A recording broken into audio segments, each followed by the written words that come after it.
Chapter 5 of Optimism Bias. Can you predict what will make you happy? The unexpected ingredient for well-being. What will you think will make you happy? Jot down 5 things that you believe will increase your satisfaction with life. Will earning more money make you happy? How about exercising more or spending more time in the sun? A survey of 2015 people conducted by the British research company Ipsos Mori revealed that people believe the following 5 factors are the most likely to enhance their happiness. They are listed in order of importance. 1. More time with family. 2. Earning double what I do now. 3. Better health. 4. More time with friends. And 5. More traveling. Were any of these on your list? The answer may depend on how old you are. The perceived importance of the above factors vary depending on your age. The significance of having more money, for example, steadily decreased as a person aged, while 55% of young adults ages 15 to 24 years believed being richer would make them happier. Only 5% of respondents 75 years old and older thought more money would contribute to their happiness. Maybe life experience taught them that happiness cannot be bought. On the other hand, the perceived contribution of health to satisfaction with life increased steadily as a person aged. Only 10% of respondents from 15 to 24 years old rated better health as one of the top 5 factors that would make them happy, as opposed to the 45% of people over the age of 75. This is not very surprising. Older adults face far more health problems than younger adults, and thus are more likely to be concerned with their physical condition. The perceived contribution of spending more time with family to do well is being remained relatively constant with age. The perceived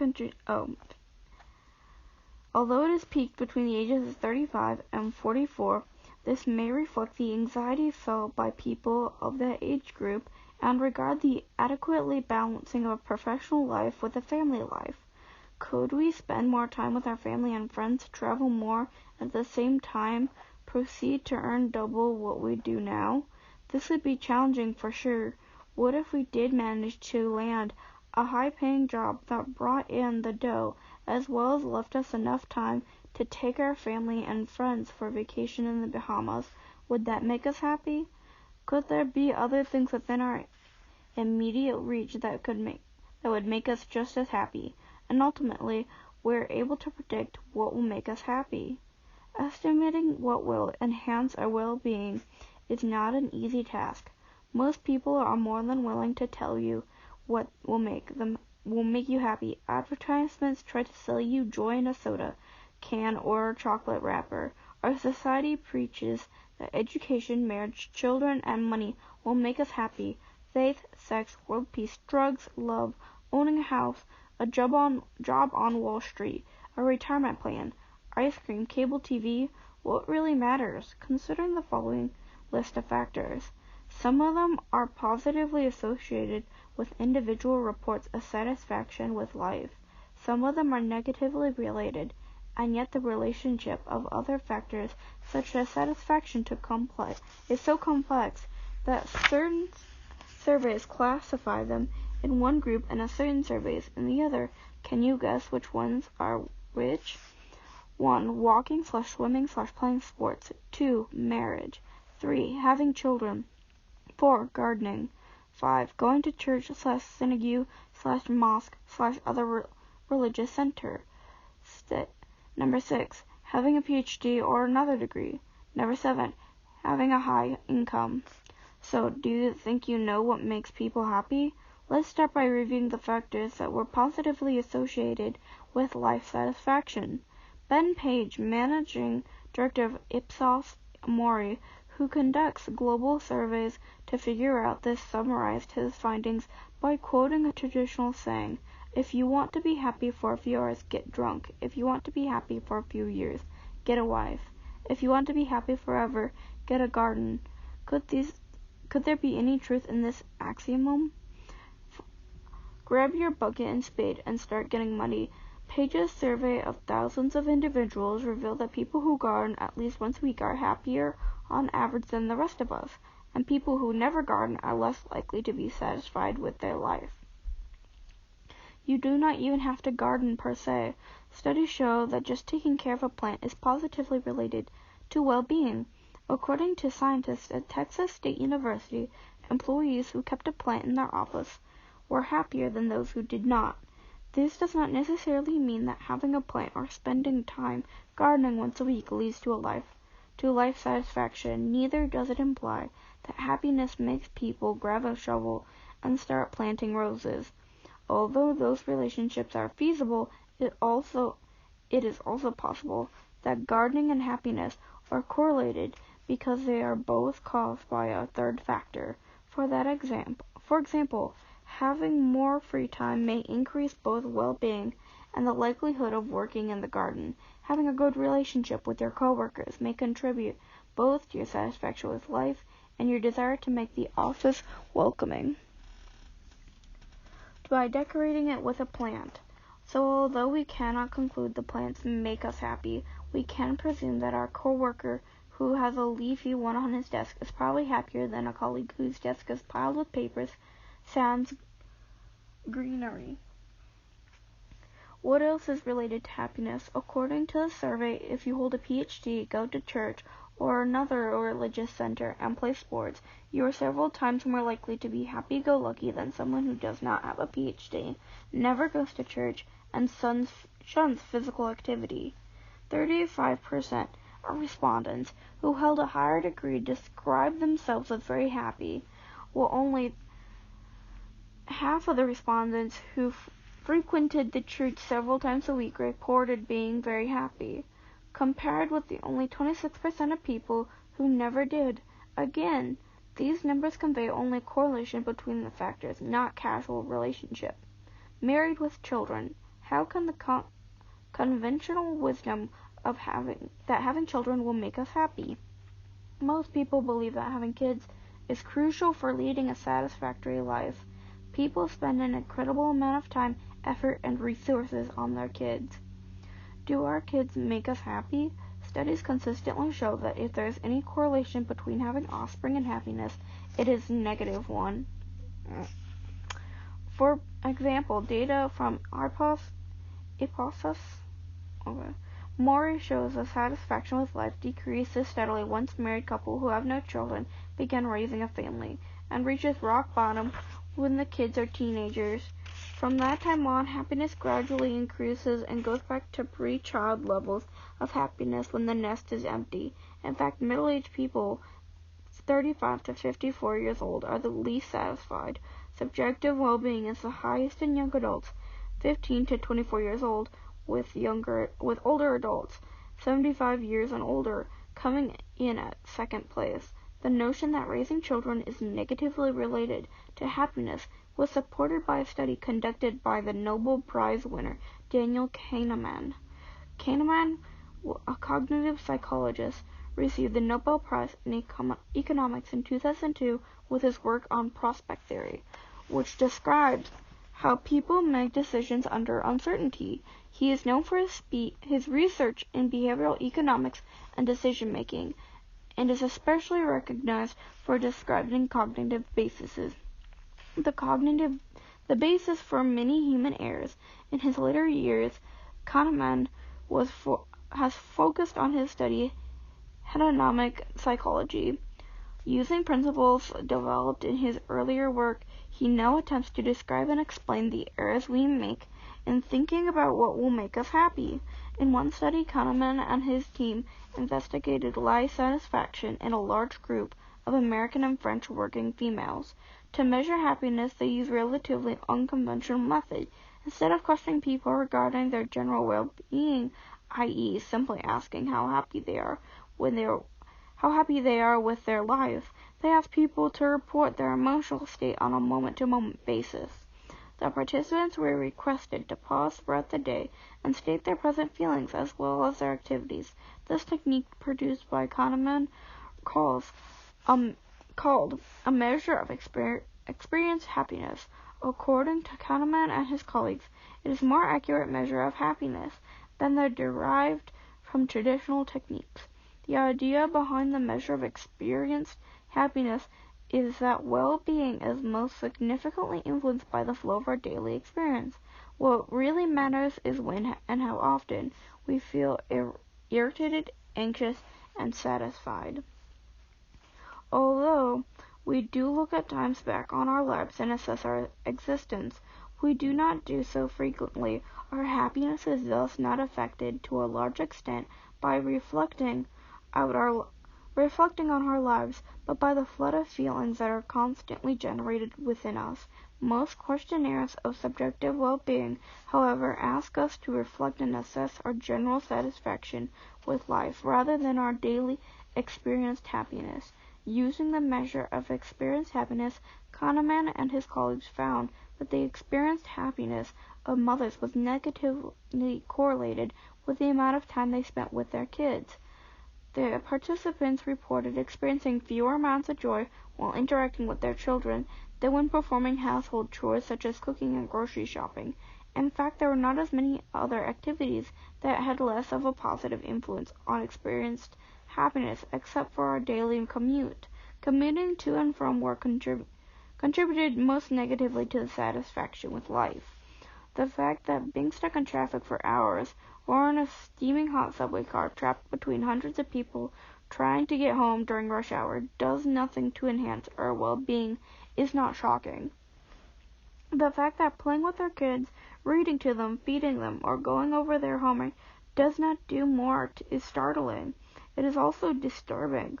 The consistent conclusion across studies that children do not necessarily bring us joy conflicts with the conventional wisdom in a striking manner.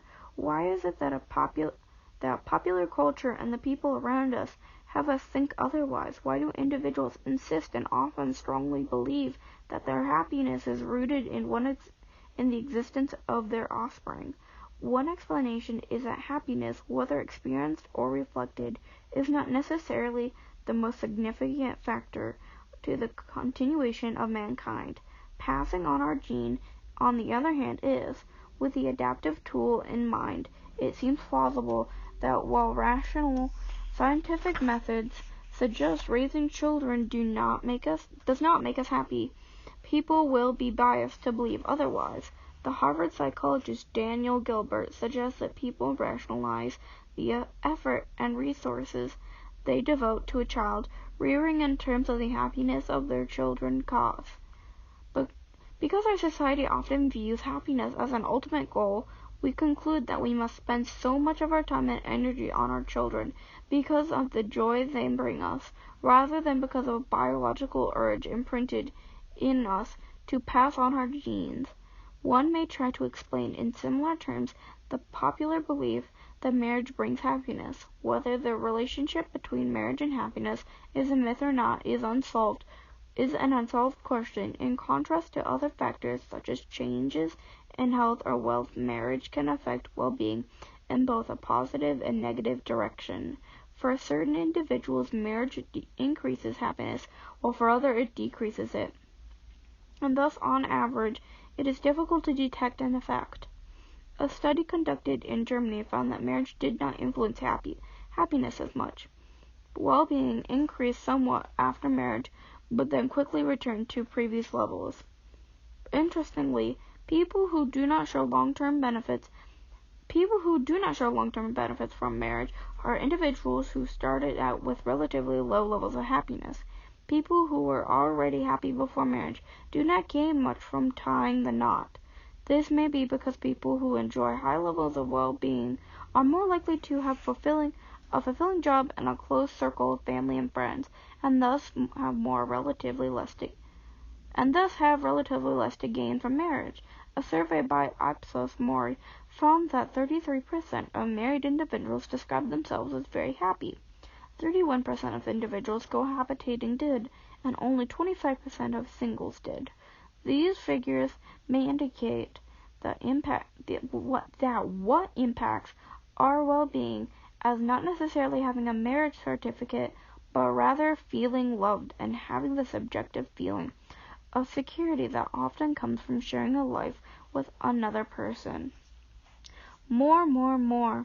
The factor that is most debated in literature with regard to its relationship to happiness is wealth. Would we be happier if we were richer? According to the Pew Research Center, people who earn more are happier on average. While half the individuals surveyed earned $100,000 or more a year, they were happy with their life. Only 25% of the respondents who earned $30,000 or less a year declared they were happy. However, data from different sources, including the U.S. General Society survey, shows that while there is indeed a twofold increase in subjective reports of happiness between the group with the lowest income and the group with the highest income, the difference between the people with the median range income and top earners is not large. Similarly, when examining happiness levels across different countries, a steady income and well-being is observed as a function of gross domestic product, GDP. However, once GDP reaches a certain level, an additional increase is no longer correlated with greater subjective well-being. According to figures published by Ipsos Mori, Britain's rising GDP over the last 50 years have done nothing for citizens' reported happiness. Studies that use a measurement of moment-to-moment experienced happiness to qualify well-being do not find a clear relationship between income and happiness. In a study where participants were asked to report their feelings every 25 minutes throughout the day, the correlation between moments of happiness and income level was zero. No relationship at all. It was revealed, however, that people who earned more tended to report more moments of anger, anxiety, and excitement, suggesting that high-paying jobs may produce higher level of arousal, which are more often than not of the negative kind. These findings raise an obvious question: how come we strive to earn more if having a larger bank account does not make us happy? There are a few possible explanations. First, while we crave more with almost anything in life, once we get what we wanted, we quickly adapt and it is no longer enhances our pleasure. Even lottery winners, merely a year after winning the lottery, report similar levels of satisfaction with life as they did before winning millions. We adapt to our newly acquired goods, our large screen TV, the BMW outside our 5-bedroom house, and our designer clothing. We may desire our own new home, have a fancier car, go on vacation more often, eat at high-end restaurants, and buy expensive suits. However, once we have all this, within months we accumulate, and the extra cash no longer contributes significantly to our level of happiness. Moreover, a higher income usually goes hand in hand with greater responsibilities in the workplace and longer working hours. Recall that when asked what would make them happy, people rated spending more time with family as number one, earning more as number two, and spending more time with friends as number 4. In order to get ahead professionally and earn a fatter paycheck, we are often required to sacrifice time with family and friends.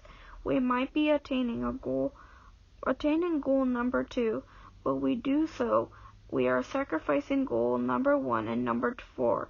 As a result, we may be increasing our overall feeling of achievement, while we have the same time increasing the amount of time a day we feel happy.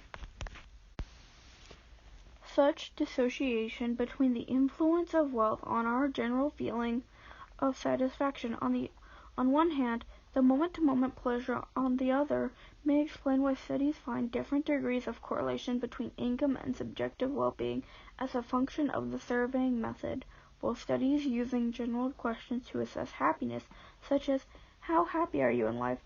found significant mid-range correlations between income and happiness. Studies using momentary experienced happiness often do not need a significant relationship at all. This is because a higher income may indeed influence reflected satisfaction with life without significantly enhancing our experienced happiness. Perspective. Another reason for the above dissociation with economy and other term, the focusing illusion. This is the exaggerated importance we attribute to specific aspects of our lives when we are asked about them. A survey that inquires about our income will bias our attention towards our financial situation. Thus, when later answering our general questions about satisfaction with life, we are likely to place greater weight on economic considerations than we normally would. For example, if people are asked first about their income and then about satisfaction with life, a greater correlation is revealed about the two than if the order is reversed. As Kahneman notes, nothing is as important as when we think about it. Several researchers have suggested that contributes to our happiness is nothing our absolute wealth, but rather our relative wealth. That is, our material means relative to that of the people around us. We may be happy earning $80,000 a year if our neighbors, peers, and relatives are all earning about $50,000. However, if our co-workers and friends were earning $95,000 annually, we would no longer be satisfied with only $80,000 a year. The importance of relative wealth to our well-being explains the counterintuitive findings in the literature, such as why an increase in the nation's GDP over time is not accompanied by an increase in general subjective well-being. While the country may be getting wealthier, the individual's relative economic status remains the same, and thus happiness stays constant. Relativity is a crucial aspect of human psychology. Consider the way we perceive our physical environment. The extent of change that needs to occur in the state of our surroundings in order for us to notice a difference, such as a change in brightness or loudness, is dependent on the preliminary states. For instance, if we are listening to music at a low volume, a small change to the volume will easily be noticeable. However, if we are listening to our favorite band at full volume, a larger change needs to be induced in order for us to detect the difference in loudness. The importance of relativity to perception are initially pointed out by Ernst Heinrich Weber, a German physician who is sometimes thought of as the founder of experimental psychology. In one of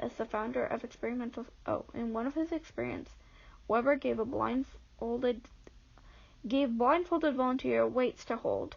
He slowly increased the amount of weight and asked his participants to tell him each time they felt a difference in heaviness. Weber found the increase in weight needed to be different to be perceived was proportional to the starting value of the weight. So while a few additional ounces were enough to induce a noticeable difference at first, as the weight increased, a few ounces were no longer sufficient, and a whole pound was required to induce a sense of change. People perceive money in a similar fashion. If you give someone $10,000 to do a job and then add $50 as a bonus, the person will not be that impressed. However, if you pay someone $70 to do a job and then add another $50, that person will be extremely thankful. Studies in behavioral economics show that the value people are assigned to money is best described as non-linear fashion. If the money earned the job is doubled, people will not perceive the value of the job as double, but a bit less than double, like the perception of loudness or light. The perception of value of a dollar depends on the starting point. A dollar is valued more if you start off with value. Oh my God, I'm sorry. A dollar is valued more if you start off with only $1 than if you start off with $100. Therefore, the more you have, the more you need to increase your wealth in order to even notice a difference before that would affect your happiness. While does not seem to be a clear relationship between wealth and subjective well-being, people strongly believe that such a relationship exists. A study published in the journal Science reported that when participants were asked to estimate the mood of other individuals, they predicted that people who earned more were more likely to be in a better mood. In reality, this was not the case. So although people may seem to think wealth, children, and marriage will make them happy, hard science thinks otherwise. Remember, even winning millions in the lottery does not make us feel better for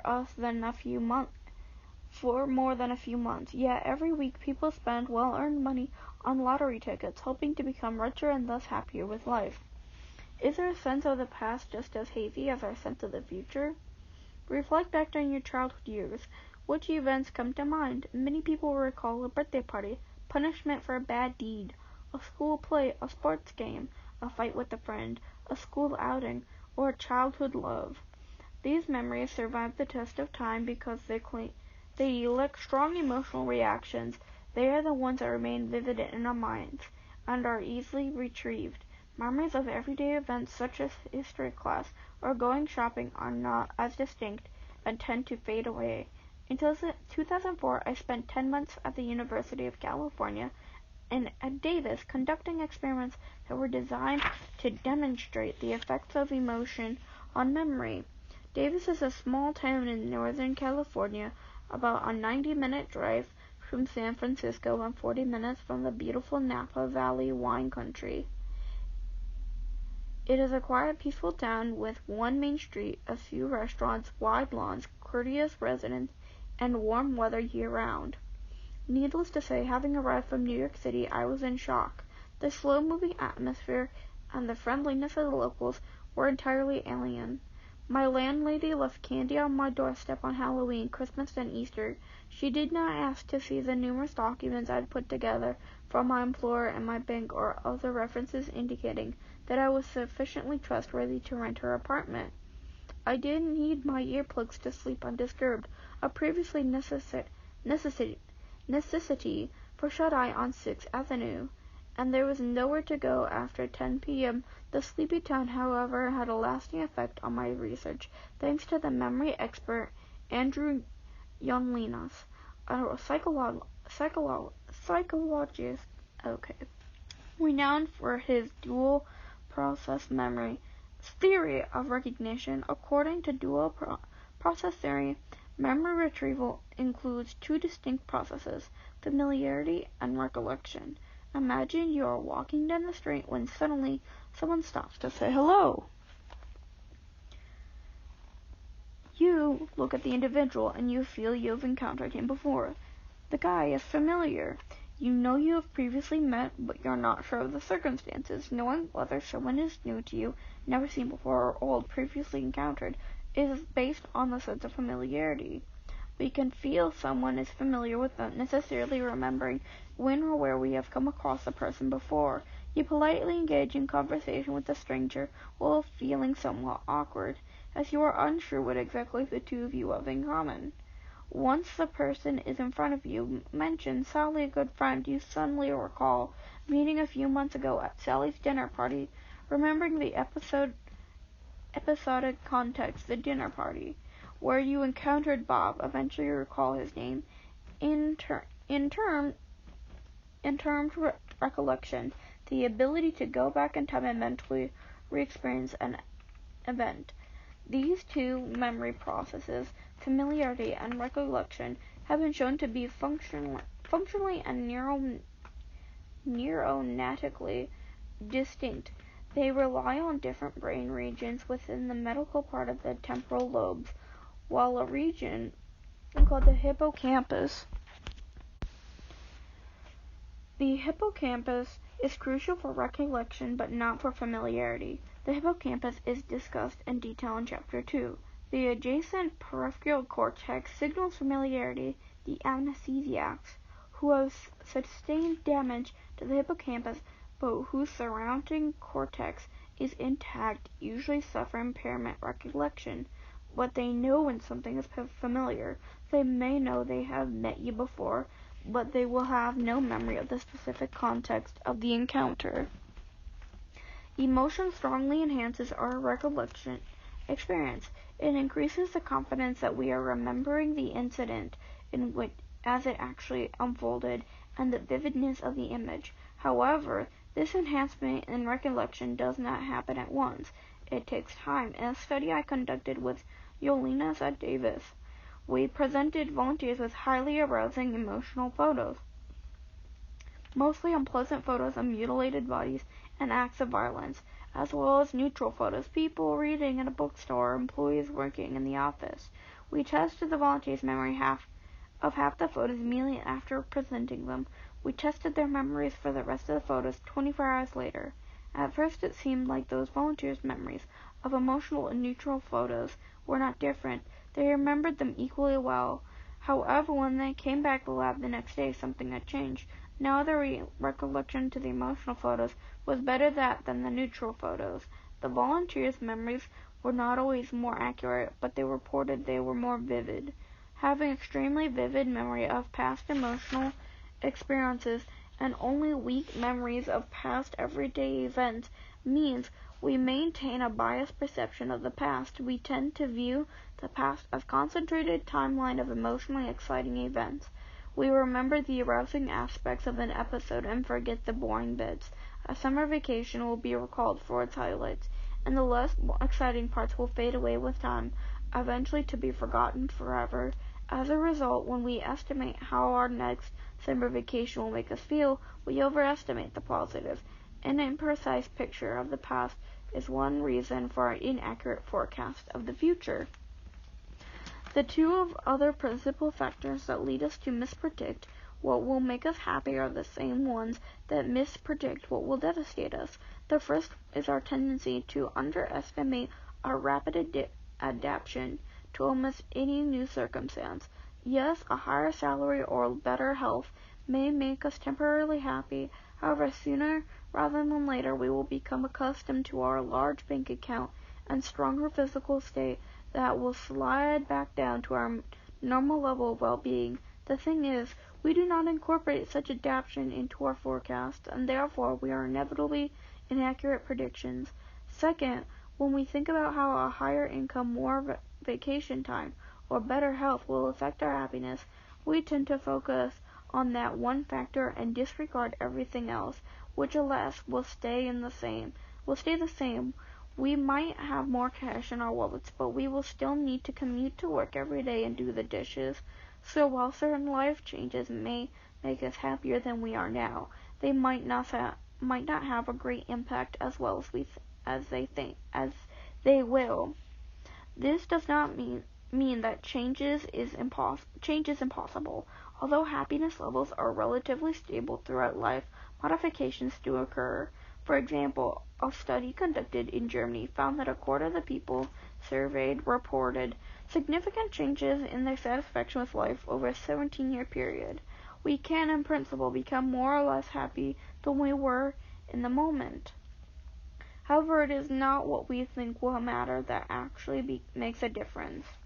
What really matters. At the beginning of this chapter, I asked you to list 5 factors that would make you happy.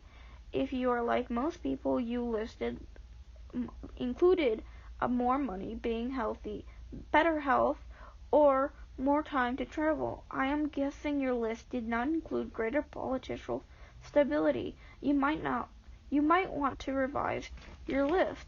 Political stability is one of the 9 strongest indicators of a nation's well-being, and human rights is one of the 2 strongest. Other factors include national divorce rates and life expectancies at birth. Performing random acts of kindness 1 day a week also has been shown to increase happiness.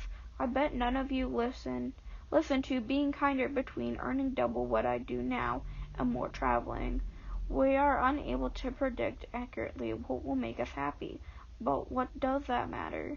We seem to be doing quite well, although we are not great at guessing what will make us cheerful and content. Most of us are quite happy. A large-scale survey that involved people in multiple countries reached the definite conclusion that the majority of people are happy most of the time.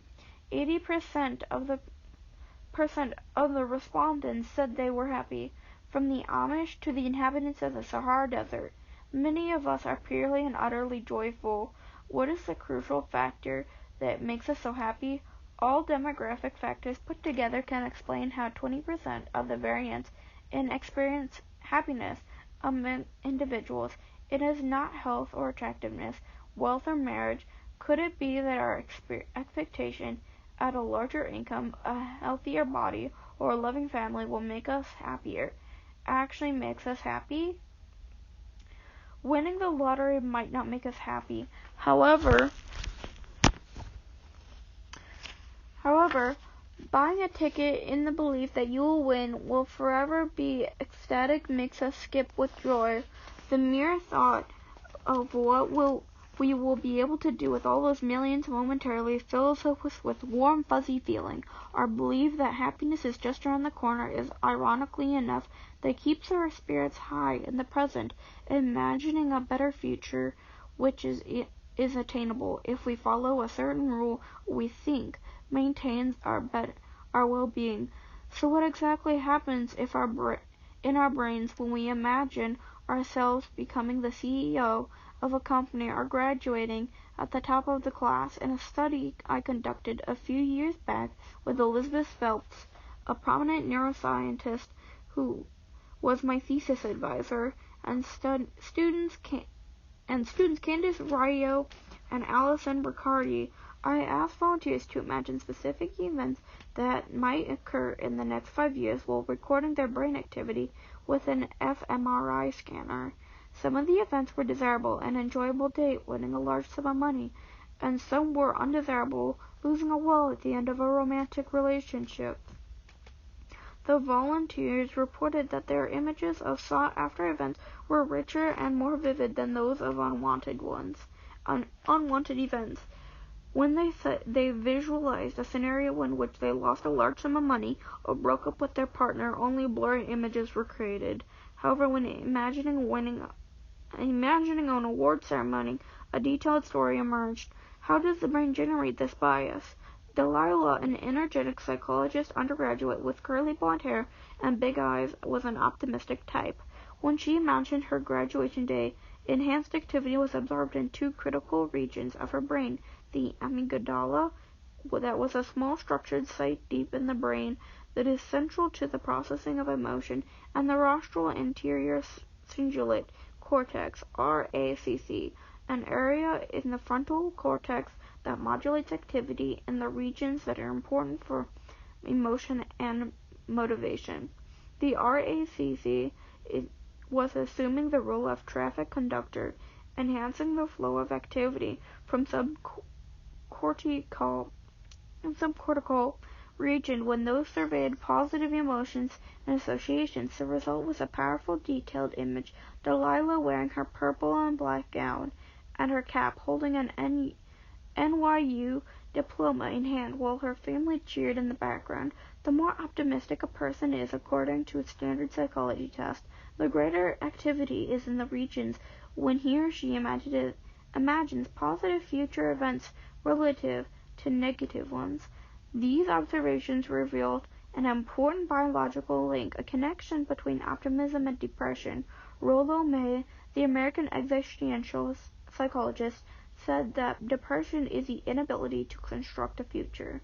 As a matter of fact, clinically depressed individuals find it difficult to create detailed images of future events, and when they do, they tend to be pessimistic about them.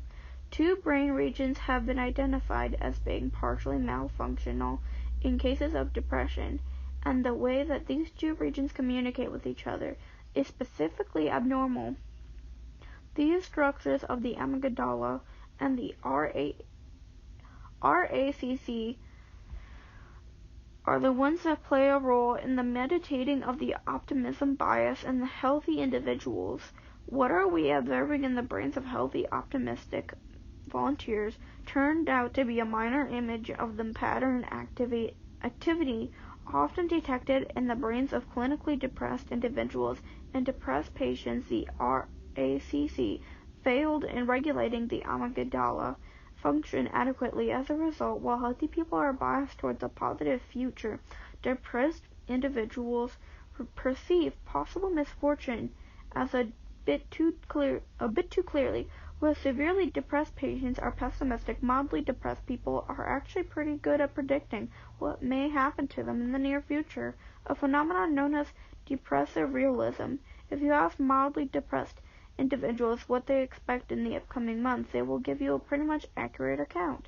If you ask them about their longevity or likelihood of having a certain illness, they will give you a correct estimations. Could it be that without the optimism bias we could be mildly depressed? The optimism bias is a crucial ingredient for keeping us happy. When people perceive the future accurately, when they are well aware that none of the things people assume will make them happy is likely to make any lasting significance on their well-being. When they take off their rose-tinted glasses and see things more clearly, they become depressed, clinically depressed. End of chapter 5.